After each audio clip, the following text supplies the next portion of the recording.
মিয়ানমারে আঘাত হানা শক্তিশালী ভূমিকম্পে নিহতের সংখ্যা বেড়ে দাঁড়িয়েছে ১৪৪ জনে। এতে আহত হয়েছেন আরও ৭ শতাধিক মানুষ।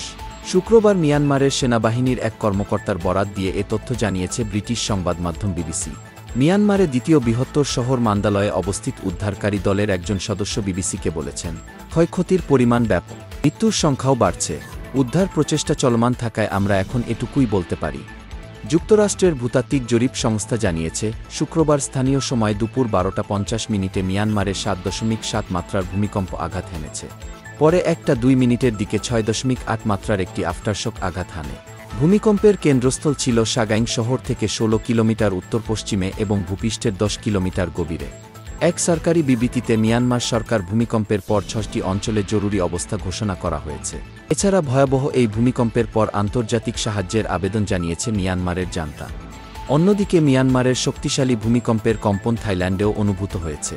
দেশটির রাজধানী ব্যাংককে ভূমিকম্পে ভবন ধসে ৭ জন নিহত হয়েছেন এবং নিখোঁজ রয়েছেন ৮১ শ্রমিক। এদিকে ব্যাংককে মেট্রো ও রেল পরিষেবা স্থগিত করা হয়েছে। থাই প্রধানমন্ত্রী পেতাংতান সিনাওয়াত্রা জানিয়েছেন, মিয়ানমারকে কেন্দ্র করে একটি বড় ভূমিকম্পে ব্যাংকক শহরে আঘাত হানার পর শুক্রবার থাই কর্তৃপক্ষ ব্যাংককে জরুরি অবস্থা জারি করা হয়েছে।